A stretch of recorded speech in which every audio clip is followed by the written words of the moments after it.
Welcome তোমাদের সকলকে তোমাদের নিউ চ্যানেলে এএনএম জিএনএম ফ্যাক্টরিতে।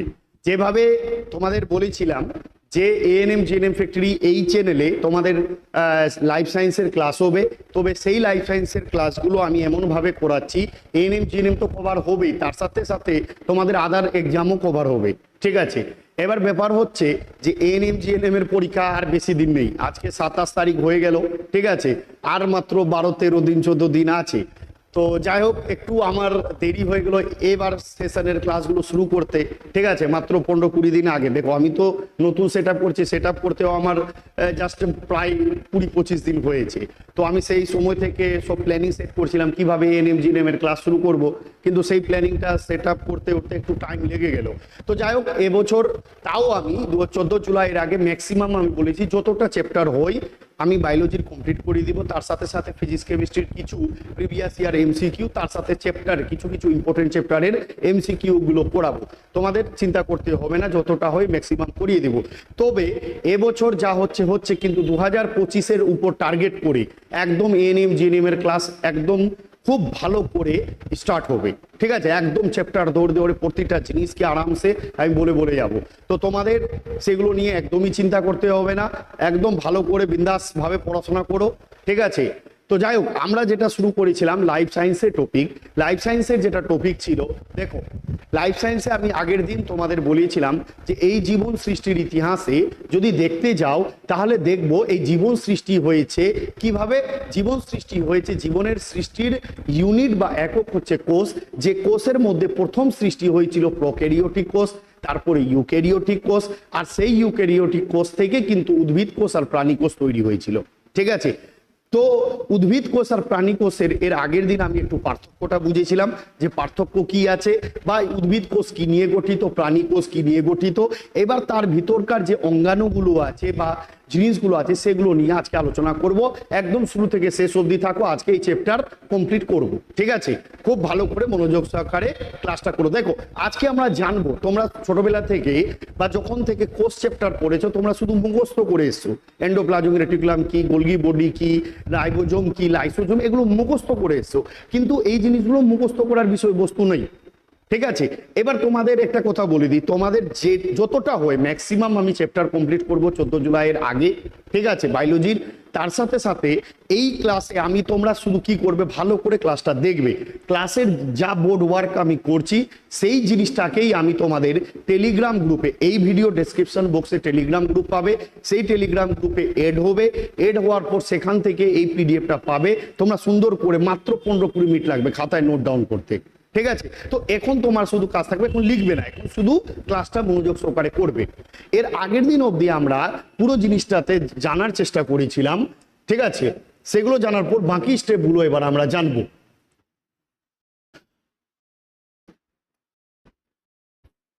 যেমন দেখো, প্রোক্যারিওটিক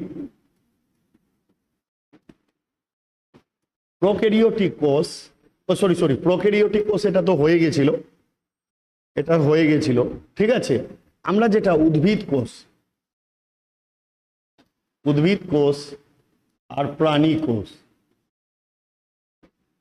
উদ্ভিদ কোষ আর প্রাণী কোষের মধ্যে পার্থক্যটা বুঝেছিলাম।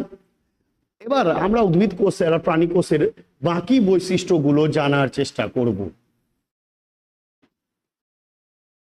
ঠিক আছে, উদ্ভিদ কোষ আর প্রাণী কোষের বাকি বৈশিষ্ট্যগুলো জানার চেষ্টা করব, যেটা এর আগের দিন আমি পড়েছিলাম। যেমন উদ্ভিদ কোষের সবচেয়ে বাইরে লেয়ার আমি বলেছিলাম, সবচেয়ে বাইরে লেয়ার হচ্ছে সেল ওয়াল বা কোষ প্রাচীর।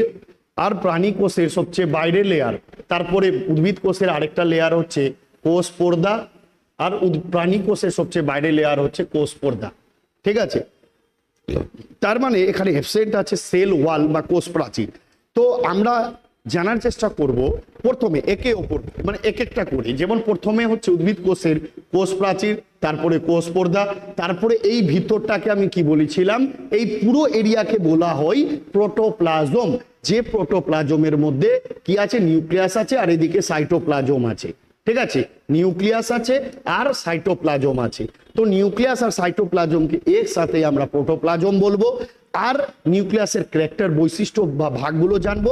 তার সাথে সাথে এই যে সাইটোপ্লাজমের বিভিন্ন অঙ্গাণুগুলো আছে, সাইটোপ্লাজমে যে অঙ্গাণুগুলো আছে সেগুলো জানার চেষ্টা করব। ঠিক আছে, তো এক একটা করে আমরা একদম ভালো করে এক একটা টপিক ধরে ধরে পড়বো। যেমন প্রথমে হচ্ছে কোষ প্রাচীরের ব্যাপারে আমরা জানার চেষ্টা করব। প্রথমে হচ্ছে কোষ প্রাচীর। উদ্ভিদ কোষের সবচেয়ে বাইরের লেয়ার হচ্ছে কোষ প্রাচীর।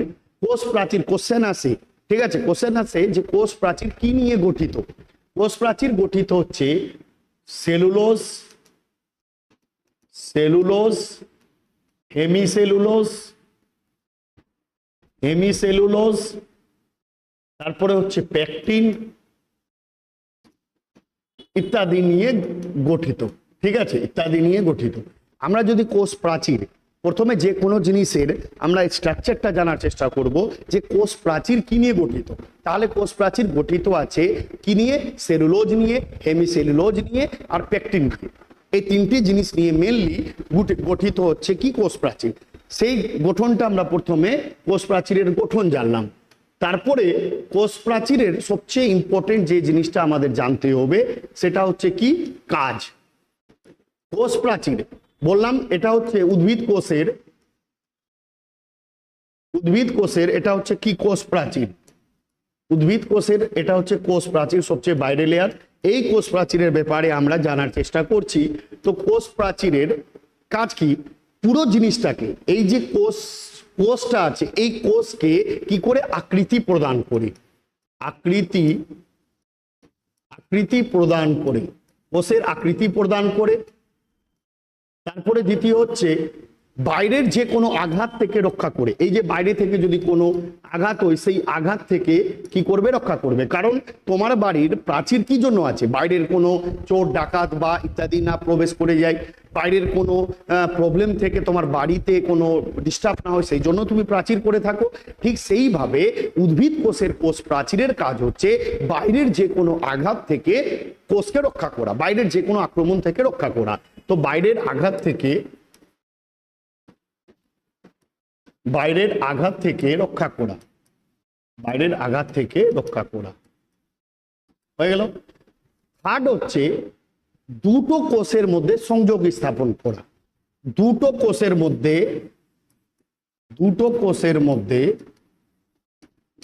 সংযোগ স্থাপন করা। এর মানে কি স্যার?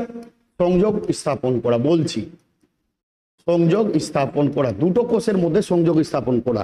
আমি বললাম যে সাপোজ ধরে নাও এটা হচ্ছে কি?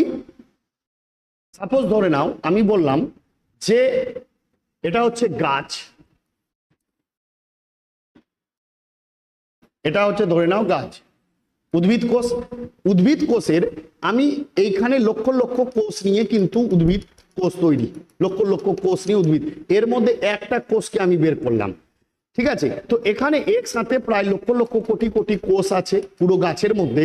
তো এক একটা কোষ এক একটার পাশে এইভাবে করে আছে না? এক একটা কোষ এইভাবে, এক একটা কোষ এক একটার সাথে এইভাবে অ্যাটাচ করে আছে। তো এক একটা কোষ এক একটার সাথে অ্যাটাচ আছে। আর কোষের সবচেয়ে বাইরের লেয়ার হচ্ছে কি? কোষ প্রাচীর। প্রত্যেকটা কোষের সবচেয়ে বাইরের লেয়ার হচ্ছে কোষ প্রাচীর। তার মানে এই যে কোষ প্রাচীর আছে, এই কোষ প্রাচীর দুটো কোষের মধ্যে কি করছে? সংযোগ স্থাপন করছে। যদি এখান থেকে আমি আরো একটু দেখাই, এইভাবে একটা কোষ আছে, এইভাবে একটা কোষ আছে। তো দুটো কোষের প্রাচীর দুটো কোষের মধ্যে সংযোগ স্থাপন করে, সংযোগ স্থাপন করার সাথে সাথে এটা আমরা দেখব এখানে যে এদের মধ্যে এই দুটোর মিডিলে একটা অংশ থাকে, এইভাবে একটা রাস্তা থাকে দুটো কোষের মধ্যে, যেটাকে বলা হয় মধ্য লেমেলা। দুটো কোষের মধ্যে থাকে মধ্য লেমেলা, বা যার আরেকটা নাম হচ্ছে প্লাজমোডেসমাটা। প্লাজমোডেসমাটা, ঠিক আছে। তো মধ্য লেমেলা বা প্লাজমোডেসমাটার কাজ হচ্ছে এই কোষ থেকে এই দুটো কোষের মধ্যে কি করা? সংযোগ স্থাপন করা বা জিনিসগুলোর আদান প্রদান করা। ধরে নাও তুমি জয়েন্ট ফ্যামিলিতে আছো, তোমার বাবার একটা ফ্যামিলি, তোমার কাকুর একটা ফ্যামিলি, ঠিক আছে, বড় কাকুর একটা ফ্যামিলি, ছোট কাকুর একটা ফ্যামিলি, এইভাবে করে ফ্যামিলিগুলো আছে। কোনোদিন তুমি খেতে যখন বসো, তো তোমার যদি খাওয়াতে সবজিতে বা তরকারি একটু এদিক ওদিক থাকে, খাবো না তখনই বলছো কাকিমা তুমি কি রান্না করেছো বা কাকু কি রান্না করিয়েছো তোমার বাড়িতে, তো ওই জিনিসগুলো আমাকে একটু দাও, আমি খাবো। তো তখন তোমার ফ্যামিলি থেকে তো একসাথে পাশাপাশি থাকলে কি হচ্ছে, জিনিসগুলো লেনদেন হচ্ছে, আদান প্রদান হচ্ছে। ঠিক সেইভাবে দুটো কোষের মধ্যে জিনিসগুলোর আদান প্রদান বা লেনদেন হয়, সেটা কার মাধ্যমে, সেটা মধ্য লেমেলার মাধ্যমে বা প্লাজমোডেসমাটার মাধ্যমে। ঠিক আছে, তো ওই জিনিসটাই বললাম, দুটো কোষের মধ্যে সংযোগ স্থাপন করা যেটা করে। আর 4 নম্বর হচ্ছে এই সংযোগ স্থাপন কার মাধ্যমে হয়, প্লাজমোডেসমাটার মাধ্যমে হয়ে থাকে, প্লাজমোডেসমাটার মাধ্যমে হয়ে থাকে। ঠিক আছে, তাহলে একটা জিনিস দেখো, আমি কি বললাম ভালো করে শোনো। উদ্ভিদ কোষের সবচেয়ে বাইরের লেয়ার হচ্ছে কোষ প্রাচীর। কোষ প্রাচীর কি নিয়ে গঠিত আমার সাথে বলো, এদিকে এদিকে ঝিমাতে হবে না। সেলুলোজ, হেমিসেলুলোজ, পেকটিন, আরেকটা হয় সুবেরিন, দরকার নেই, 3টে মনে রাখলে হয়ে যায়। সেলুলোজটাই সাধারণত পরীক্ষাতে আসে, সেলুলোজ, হেমিসেলুলোজ, পেকটিন ইত্যাদি। উদ্ভিদ কোষের কোষ প্রাচীর এর মেন কাজ কি, কোষের আকৃতি প্রদান করা, বাইরের আঘাত থেকে রক্ষা করা। ঠিক আছে, তার সাথে সাথে বাইরের আঘাত থেকে রক্ষা করা, তার সাথে সাথে আর কি, যে দুটো কোষের মধ্যে সংযোগ স্থাপন করা, যে সংযোগ স্থাপনের কাজ করে কে, প্লাজমোডেসমাটা। জিনিসগুলোর লেনদেন, কোনো খনিজ জিনিস আছে, জল আছে, বা কোনো প্রোটিন জাতীয় জিনিস আছে, কোনো প্রয়োজনীয় জিনিস আছে, সেগুলোর লেনদেন করে কে, ইয়েস, প্লাজমোডেসমাটা। আশা করি কোষ প্রাচীরের ব্যাপারে বুঝে গেছো। এবার কোষ প্রাচীরের ভেতরে কোন লেয়ার আছে, কোষ প্রাচীরের ভেতরে আছে কোষ পর্দা উদ্ভিদ কোষে, আর প্রাণী কোষের সবচেয়ে বাইরের লেয়ার হচ্ছে কোষ পর্দা। তার মানে এবার আমরা এই কোষ পর্দা আর এই কোষ পর্দার ব্যাপারে, দুটোরই ক্ষেত্রে কোষ পর্দার ব্যাপারে আমরা পড়বো, দুটোই কোষ পর্দার ব্যাপারে আমরা জানবো যে অ্যাকচুয়ালিতে এই দুটো কোষ পর্দার কি ব্যাপারটা আছে। দুটোই তো কোষ পর্দা। উদ্ভিদ কোষের কোষ প্রাচীরের ভেতরে লেয়ার হচ্ছে কোষ পর্দা, আর প্রাণী কোষের সবচেয়ে বাইরের লেয়ার হচ্ছে কোষ পর্দা। এই দুটোরই স্ট্রাকচার অলমোস্ট সেম, শুধুমাত্র কিছু ডিফারেন্স আছে, সেটা আমরা দেখে নিলেই হয়ে যাবে। এবার আসি তাহলে কোষ পর্দা। দেখো, কোষ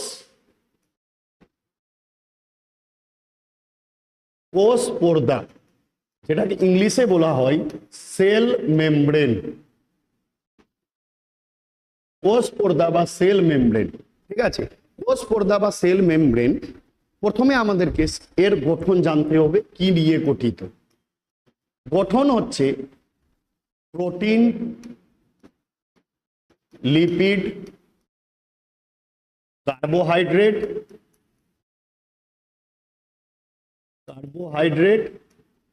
কোলেস্টেরল, সুগার ইত্যাদি নিয়ে কিন্তু কোষ পর্দা গঠিত। এই প্রত্যেকটা জিনিস, এই protein, lipid, carbohydrate, cholesterol, sugar, কার্বোহাইড্রেটের মধ্যেই সুগার চলে আসে, তো এই প্রত্যেকটা জিনিস নিয়ে কোষ পর্দা গঠিত। কার কোষ পর্দা? এটা গঠিত আছে উদ্ভিদ কোষ, মানে প্রাণী কোষ। এটা হচ্ছে প্রাণী কোষ, প্রাণী কোষের কোষ পর্দা। প্রাণী কোষের কোষ পর্দা গঠিত protein, lipid, carbohydrate, cholesterol, sugar দিয়ে। শুধুমাত্র যদি উদ্ভিদ কোষে দেখি, উদ্ভিদ কোষের কোষ পর্দার মধ্যে আমরা কি পাবো, প্রোটিন আর লিপিড পাবো, উদ্ভিদ কোষের ক্ষেত্রে। বাকি কোলেস্টেরল, সুগার এগুলো তো থাকবে না উদ্ভিদ কোষে, স্বাভাবিক আছে। তো কি বললাম, যে প্রাণী কোষের কোষ পর্দা প্রোটিন, লিপিড, কোলেস্টেরল,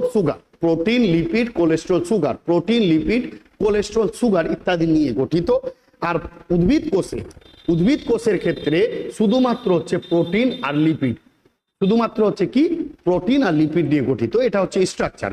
এবার উদ্ভিদ কোষ বা প্রাণী কোষের ক্ষেত্রে আমরা কি বললাম, যদি আমি স্ট্রাকচারটা দেখাই, প্রাণী কোষের ক্ষেত্রে সবচেয়ে বাইরের লেয়ার হচ্ছে কি, প্রাণী কোষের ক্ষেত্রে সবচেয়ে বাইরের লেয়ার হচ্ছে কোষ পর্দা। ঠিক আছে, এই কোষ পর্দা, এবার এর মেন জিনিসটা যেটা জানতে হবে সেটা হচ্ছে কাজ। ঠিক আছে, কোষ পর্দার সেম কি করবে, আঘাত থেকে রক্ষা করবে, বাইরের আঘাত থেকেও রক্ষা করবে। দ্বিতীয় হচ্ছে আকৃতি প্রদান করছে, কোষের আকৃতি প্রদান করে, এগুলো স্বাভাবিক জিনিস। কিন্তু সবচেয়ে ইম্পর্টেন্ট আকৃতি প্রদান করে সবচেয়ে ইম্পর্টেন্ট এর কাজ হচ্ছে যেটা পরীক্ষাতে আসে প্রাণী কোষের ক্ষেত্রে, মানে প্রাণী কোষ বা উদ্ভিদ কোষের যেটা সবচেয়ে ইম্পর্টেন্ট কাজ হচ্ছে কি এন্ডোসাইটোসিস।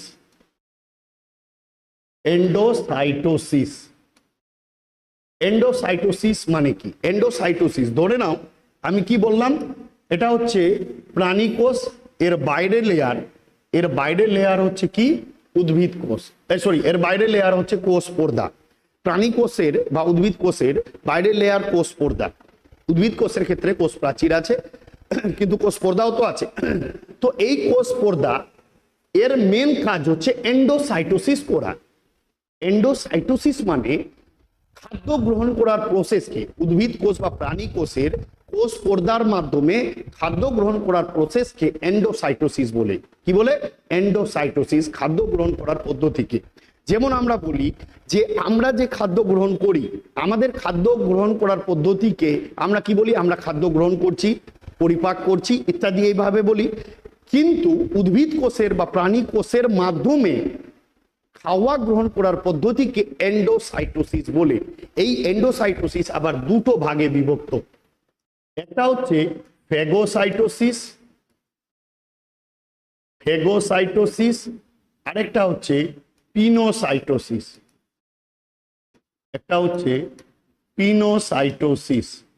ঠিক আছে, ফেগোসাইটোসিস আর পিনোসাইটোসিস।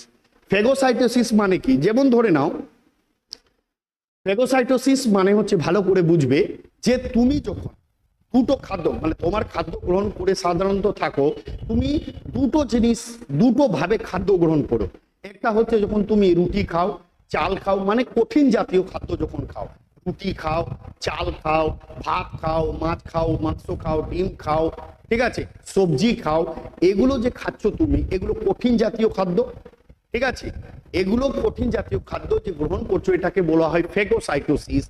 আর যখন তুমি দুধ পান করছো, জল পান করছো, চা পান করছো, ঠিক আছে, তারপরে হচ্ছে তুমি জুস খাচ্ছ, এগুলো লিকুইড জাতীয় খাদ্য, মানে পানি জাতীয় খাদ্য, এই জন্য এটা হচ্ছে পিনোসাইটোসিস। ঠিক সেইভাবে উদ্ভিদ কোষ মানে বা প্রাণী কোষের কোষ পর্দা বাইরে থেকে খাদ্য গ্রহণ করে যদি সেই খাদ্যটা কঠিন থাকে, ধরে নাও কঠিন খাদ্য আছে, তাকে বলবো আমরা ফেগোসাইটোসিস। যদি কঠিন জাতীয় খাদ্য গ্রহণ করে তাকে বলবো ফেগোসাইটোসিস। আর যদি লিকুইড জাতীয়, তরল জাতীয় বা পানীয় জাতীয় খাদ্য গ্রহণ করে তাকে বলবো পিনোসাইটোসিস। আশা করি বুঝতে পেরেছো। ঠিক আছে, তো উদ্ভিদ কোষ আর প্রাণী কোষের খাদ্য গ্রহণ করার প্রসেসকে এন্ডোসাইটোসিস বলা হয়। উদ্ভিদ কোষ আর প্রাণী কোষের খাদ্য গ্রহণ প্রসেসকে এন্ডোসাইটোসিস। যদি এন্ডোসাইটোসিস হচ্ছে দুই প্রকার, কঠিন জাতীয় খাদ্য গ্রহণ করার প্রসেসকে বলা হয় ফেগোসাইটোসিস, আর তরল জাতীয় বা লিকুইড জাতীয় খাদ্য গ্রহণ করার প্রসেসকে বলা হয় পিনোসাইটোসিস। আশা করি বুঝতে পেরেছো। তো ঘটনা হলো কি, আমরা এখন অবধি কি করেছি, আমরা দেখো আমার সাথে তোমরা ট্যুরে বেরিয়েছো কোষের সন্ধানে, কোষের মধ্যে আমরা জিনিসগুলো জানার চেষ্টা করছি। তো প্রথমে আমরা দেখলাম যে কোষের মধ্যে সর্বপ্রথমে আমরা উদ্ভিদ কোষের সবচেয়ে বাইরে একটা লেয়ার দেখলাম, যেটাকে কোষ প্রাচীর বললাম, তারপরে হচ্ছে কোষ পর্দা, কিন্তু প্রাণী কোষের ক্ষেত্রে সবচেয়ে বাইরের লেয়ার হচ্ছে কোষ পর্দা। তো প্রথমে একে একে আমরা জিনিসগুলো জানার চেষ্টা করছি। এদিকে দেখো, এদিকে ভালো করে ধ্যান দাও।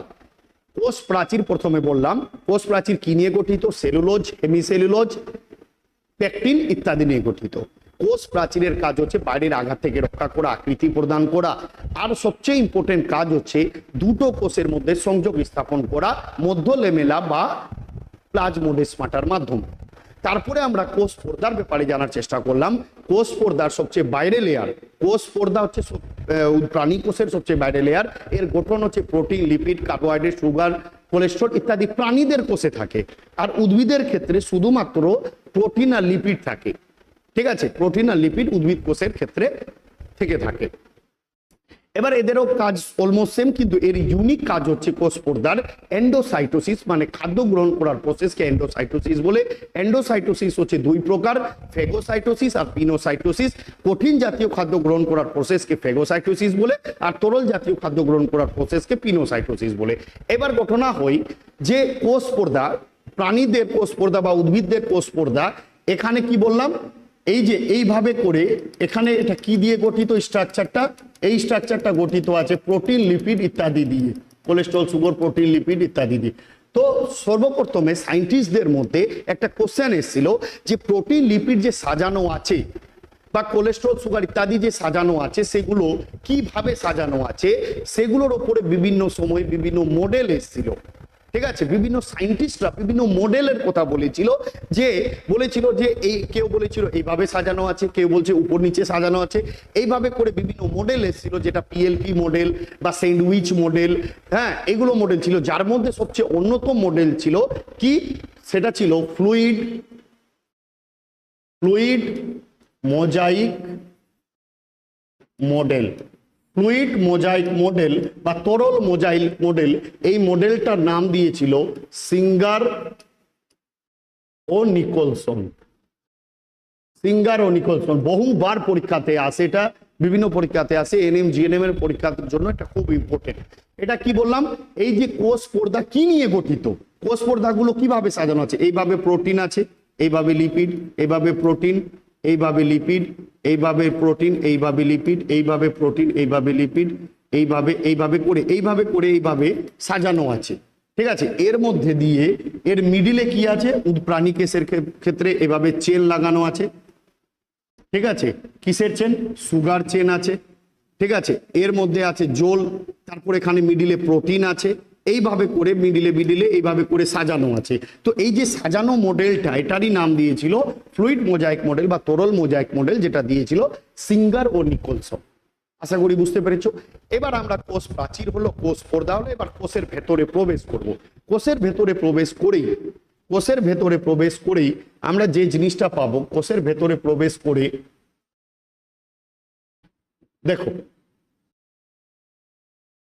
কোষের ভেতরে যখন আমরা প্রবেশ করব তখন কি দেখব, কোষের ভেতরে প্রবেশ করার পরেই আমরা বলেছিলাম এই পুরো ফাঁকা জায়গা হচ্ছে প্রোটোপ্লাজম। আর এই প্রোটোপ্লাজমের দুটো ভাগ, একটা হচ্ছে এখানে হচ্ছে নিউক্লিয়াস, আর এটা হচ্ছে সাইটোপ্লাজম। এটা হচ্ছে নিউক্লিয়াস আর এটা হচ্ছে সাইটোপ্লাজম।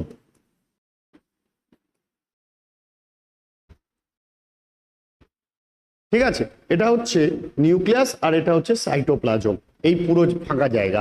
তো আমি এর আগের দিনই বলেছিলাম যে নিউক্লিয়াসের কি কি গঠন আছে আর সাইটোপ্লাজমের মধ্যে কি কি অঙ্গাণুগুলো আছে, এখানে যারা বিস্তার করে আছে, এখানে যারা আছে সেগুলোই হচ্ছে কি সাইটোপ্লাজম। এখানে যে সেইগুলো হচ্ছে বিভিন্ন অঙ্গাণুগুলো।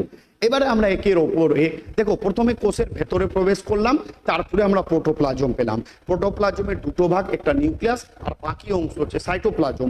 নিউক্লিয়াসের আমরা গঠন জানবো, তারপরে সাইটোপ্লাজমে অ্যাকচুয়ালিতে এই সাইটোপ্লাজমের মধ্যেই সমস্ত অঙ্গাণুগুলো আছে, এন্ডোপ্লাজম, রেটিকুলাম, গোলগি বডি, 3 নম্বর হচ্ছে রাইবোজোম, 4 নম্বর হচ্ছে লাইসোজোম, 5 নম্বর হচ্ছে মাইটোকন্ড্রিয়া, 6 নম্বর হচ্ছে প্লাস্টিড, 7 নম্বর হচ্ছে সেন্ট্রোজোম।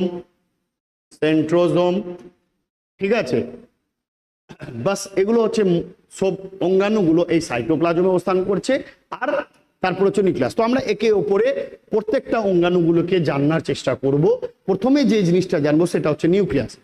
সর্বপ্রথমে হচ্ছে নিউক্লিয়াস। এবার নিউক্লিয়াসে সবচেয়ে বাইরের লেয়ার হচ্ছে নিউক্লিয় পর্দা। ঠিক আছে, তো নিউক্লিয়াসের সবচেয়ে বাইরের লেয়ার হচ্ছে নিউক্লিয় পর্দা, 1 নম্বর নিউক্লিয় পর্দা।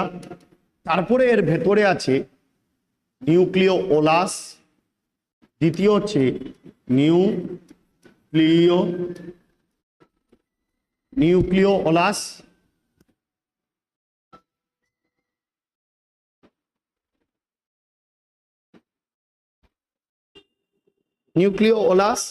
ঠিক আছে, তো বললাম নিউক্লিয় ওলাস। এবার হচ্ছে এইখানে আছে নিউক্লিয় জালিকা, 3 নম্বর হচ্ছে নিউক্লিয় জালিকা। এই যে জালিকাগুলো আছে, তারপরে এর মধ্যে এইভাবে করে বিভিন্ন লিকুইড আছে, ধাত্র পদার্থ বা নিউক্লিয় রস। এই যে নিউক্লিয় রস। 4 নম্বর হচ্ছে নিউক্লিয়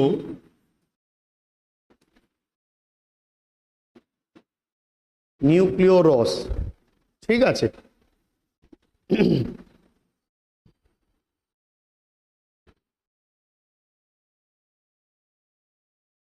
एक सेकंड दाঁড়াও।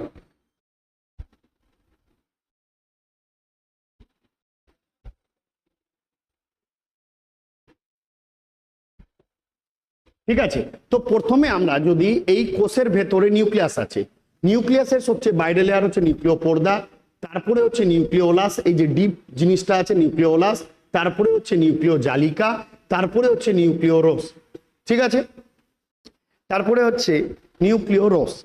এবার এখানে এই যে নিউক্লিয় জালিকা, এই নিউক্লিয় জালিকা নিয়ে অনেক গল্প। এই নিউক্লিয় জালিকা কোষ বিভাজনের সময়, যখন কোষ বিভাজন হয়, তো কোষ বিভাজন হলে একটা কোষ থেকে 2টো 3টে 4টে 10টা 20টা কোষ তৈরি হবে।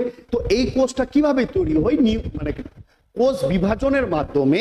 তো কোষ বিভাজন মানেই হচ্ছে প্রথম স্টেপ নিউক্লিয়াসের বিভাজন। যখন কোষ বিভাজন হতে শুরু করে, কোষের ভেতরে নিউক্লিয়াস আছে, প্রথমে নিউক্লিয়াসের বিভাজন হবে, তারপরে কোষের বিভাজন হবে, তারপরে একটা কোষ আলাদা হবে আর একটা কোষ আলাদা হবে, এইভাবে করে 2টো কোষ তৈরি করে।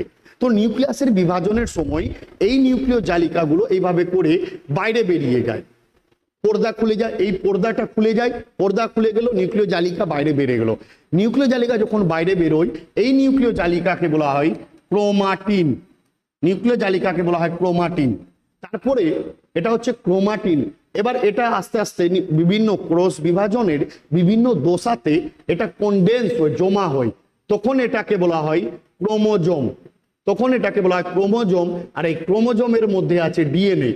যে ডিএনএ, আর এই ডিএনএর ঘাড়ে চেপে আছে কি, জিন।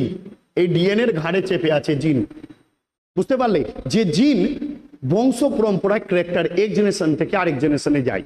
তুমি ফর্সা আছো, তুমি লম্বা আছো, তুমি কালো আছো, তুমি পাতলা আছো, তুমি কি আছো, তোমার যে কি গুণ আছে, তোমার যে কি, তুমি দেখতে কেমন, বলে না এই কারো বাড়িতে এই ছেলেটা দেখতে তো অনেকটা তোর ওর বাবার মতো হয়েছে, এই মেয়েটা দেখতে তো অনেকটা ওর মায়ের মতো হয়েছে, ঠিক না, এরকম করে বলে। এটা কেন বলে, এই ক্যারেক্টারটা কেন আসে, সেই বাবা মার ক্যারেক্টারটা কি, বাবা মা ফর্সা না লম্বা না ভালো না খারাপ কি আছে, এই ক্যারেক্টারটা লুকিয়ে থাকে জিনে।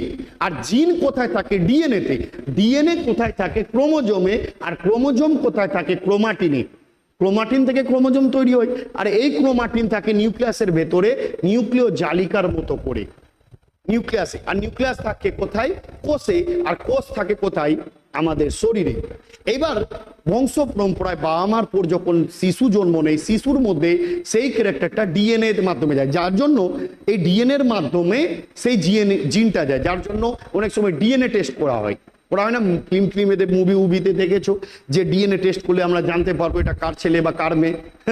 ঠিক আছে, তো এই হচ্ছে ব্যাপার ক্রোমোজোম।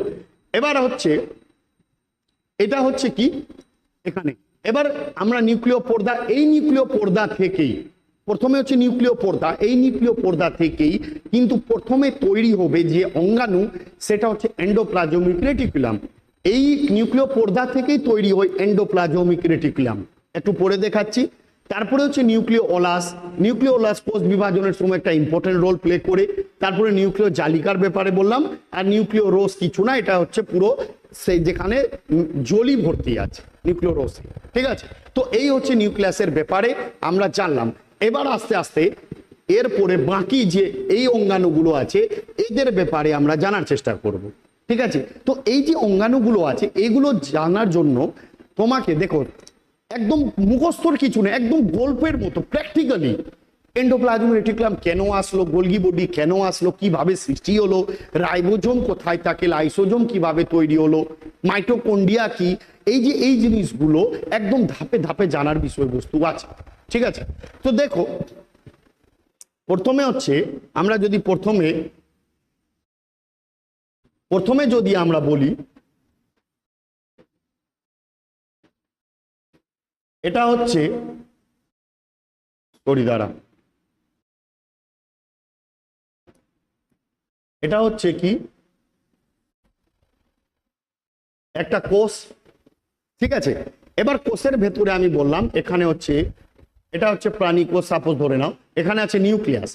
তো প্রথমে নিউক্লিয়াসের ঘাড়ে এইভাবে এই জায়গায় থাকে কি এইভাবে এন্ডোপ্লাজমিক রেটিকুলাম এইভাবে থাকে একদম নিউক্লিয় পর্দার পাশে, ঠিক আছে।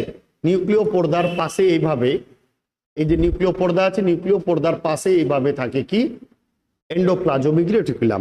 তার মানে এন্ডোপ্লাজমিক রেটিকুলাম তৈরি হয় কোথা থেকে, তৈরি হবে কোথায়, এটা হচ্ছে কি তৈরি হবে কোথা থেকে, নিউক্লিয় পর্দা থেকে এন্ডোপ্লাজমিক রেটিকুলাম তৈরি হবে। খুব ভালো কথা।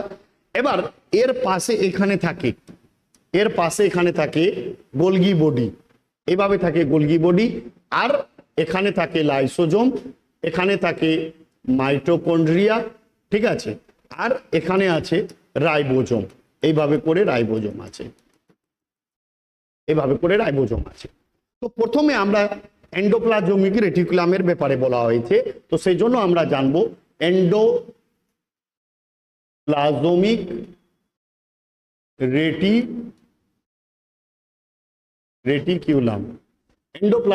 রেটিকুলাম, ঠিক আছে, এটার ব্যাপারে আমরা জানবো।